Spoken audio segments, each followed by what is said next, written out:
UPPCS 2019 में सफल हुए सभी अभ्यर्थियों को द स्टडी इंस्टीट्यूट की तरफ से हार्दिक शुभकामनाएं।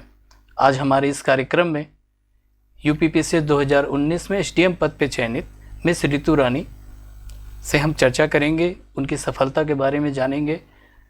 तो ऋतु रानी जी, सबसे पहले तो आपको द स्टडी की तरफ से हार्दिक शुभकामनाएं। धन्यवाद सर। सफलता के लिए बहुत बहुत बधाई आपको। धन्यवाद सर। आप स्वयं इस सफलता पे कैसा महसूस कर रही हैं, ये आप हमें पहले बताएं। सर, जब से परिणाम आया है कल रात से, मैं काफ़ी अच्छा महसूस कर रही हूँ, क्योंकि ये मेरे एक लंबे अथक प्रयास का परिणाम है। और सर, निश्चित ही मैं बहुत खुश हूँ जी। आपका जो वैकल्पिक विषय रहा है वो इतिहास रहा है, जबकि आपका बैकग्राउंड जो है वो मैनेजमेंट का है, तो आपने दोनों को कैसे मैनेज किया? सर, जब मेरा एमबीए एचआर में रहा है, तो जब मैं एमबीए किया तो मुझे उस एमबीए के बाद तैयारी करने के लिए आई, उस समय मुझे ये महसूस हुआ कि मुझे अपना वैकल्पिक विषय वो लेना चाहिए जिसमें मुझे रुचि हो स्पेशली। और दूसरा, मेरा वैकल्पिक विषय ऐसा होना चाहिए जो मेरे जीएस के सब्जेक्ट में हेल्पफुल हो। इतिहास, जैसे कि सभी जानते हैं कि जो जीएस के पेपर हैं, जीएस के 4 पेपर में से फर्स्ट पेपर में इतिहास की महत्वपूर्ण भूमिका है। और सर, ये मेरे जीएस में काफ़ी हेल्पफुल है, और सबसे ज़्यादा तो मुझे इतिहास में काफ़ी ज़्यादा इंटरेस्ट है सर जी। तो आप द स्टडी के भी स्टूडेंट रही हैं जी सर। तो इनके मध्य आपका अनुभव कैसा रहा यहाँ पे?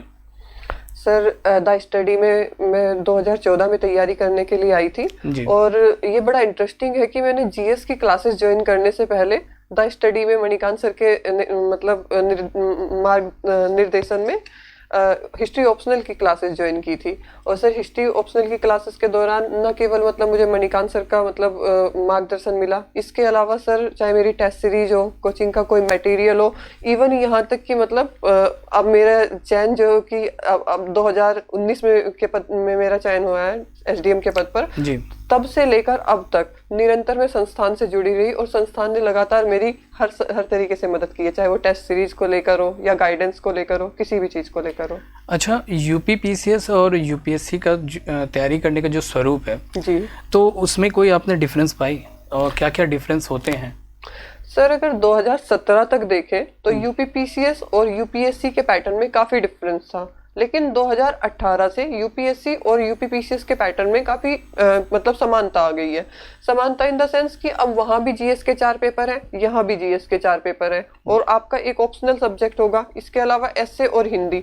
हाँ, बस जो थोड़ा डिफरेंस ये है कि वहाँ पर हिंदी की भूमिका थोड़ी ज़्यादा है, क्योंकि हिंदी के मार्क्स काउंट होते हैं, लेकिन जबकि यहाँ पर यूपीएससी में क्या है कि हिंदी क्वालिफाइंग है, एज ए क्वालिफाइंग सब्जेक्ट, केवल इतना है। बाकी तो सर पूरी तैयारी वही है कि आपको जीएस की तैयारी करनी है, उधर ऑप्शनल की तैयारी करनी है, और कंटिन्यू लगभग दोनों समान है। आई थिंक कि यूपीएससी की तैयारी के दौरान ही यूपीपीसीएस को भी निकाला जा सकता है। सर, इसका उदाहरण सामने है आपके जी।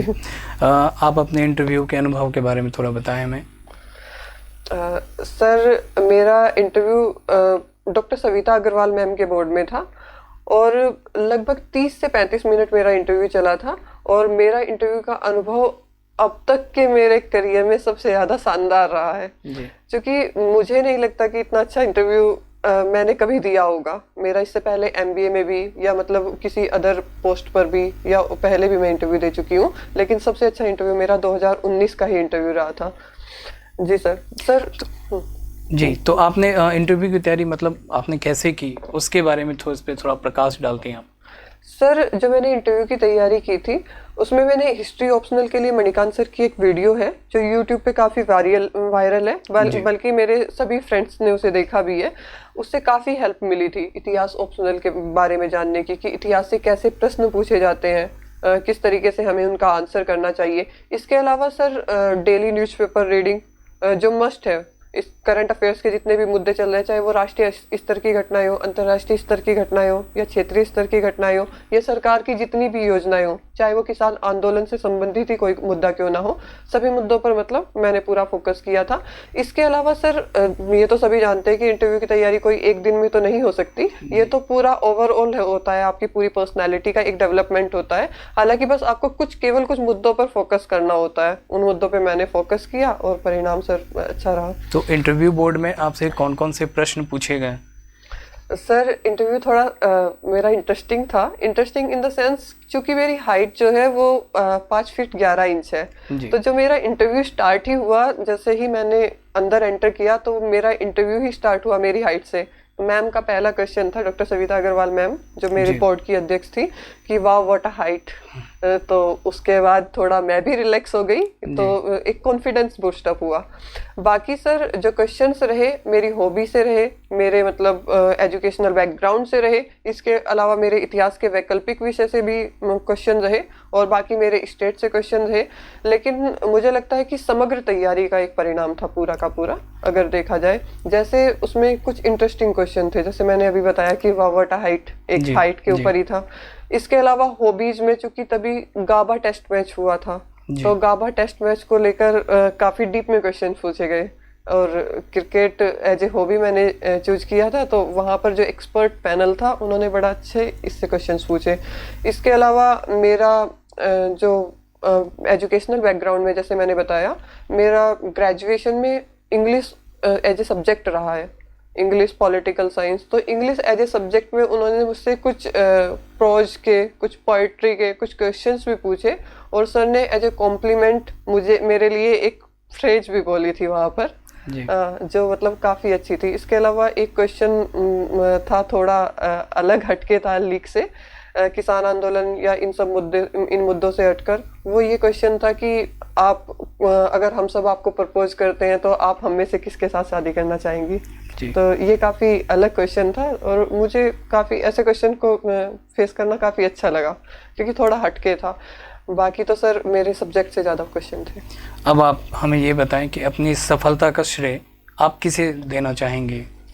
सर अपनी सफलता का श्रेय सबसे पहले तो मैं ईश्वर को धन्यवाद कहती हूँ। उसके अलावा मेरे माता पिता, मेरे माता पिता, भैया भाभी, जिनके सहयोग की वजह से आज मैं आपके सामने बैठी हूँ। और सर मेरे दोस्त, मेरे गुरुजन, जिन्होंने मतलब मेरा बहुत ज़्यादा सहयोग किया और मेरा मार्गदर्शन किया। जी, तो आप अपने मतलब अभ्यर्थियों को अपने तरफ से क्या संदेश देना चाहेंगे ताकि उनकी जो तैयारी है वो और बेहतर हो सके? सर मैं अपने मित्रों को, अपने सहपाठियों को मैं यही कहना चाहूँगी कि तैयारी में के दौरान इसके 3 चरण होते हैं तैयारी, चाहे वो यूपीएससी की तैयारी हो या स्टेट पीसीएस की तैयारी हो। उसमें तीनों चरण, प्रीलिम्स चरण, मेंस का चरण और इंटरव्यू का चरण। तो किसी भी चरण को अलग अलग ना पढ़कर समग्र रूप से उसकी तैयारी की जाए, चाहे वो प्रीलिम्स के स्तर पर हो या मेंस के स्तर पर। तो आपका मेंस पर ज़्यादा फोकस किया जाए तो प्रीलिम्स अपने आप ही तैयार हो जाएगा। और सबसे ज़्यादा जो सर मैं कहना चाहूँगी अपनी सभी सहपाठियों को, वो है आंसर राइटिंग। आंसर राइटिंग पे सबसे ज़्यादा मेन फोकस करना चाहिए, क्योंकि मुझे लगता है, मैं जब पहली बार मणिकांत सर से जुड़ी थी तो मणिकांत सर ने एक स्टेटमेंट कहा था मुझे कि जो सेंटेंस आपकी कलम के नीचे से निकल जाता है वो आपका हो जाता है, और जो आपका हो जाता है उसे आपसे कभी कोई नहीं छीन सकता। और सर मुझे लगता है इसीलिए सर, चाहे वो लास्ट ईयर के कितने भी क्वेश्चंस हो, टेस्ट सीरीज के कितने भी क्वेश्चंस हो, उनकी ज़्यादा से ज़्यादा प्रैक्टिस करनी चाहिए। आई थिंक कि यही सबसे ज़्यादा हेल्पफुल है। तो ऋतु रानी जी, आपको फिर से बहुत बहुत शुभकामनाएं। धन्यवाद सर। आने वाले भविष्य के लिए बहुत बहुत शुभकामनाएं। धन्यवाद सर जी।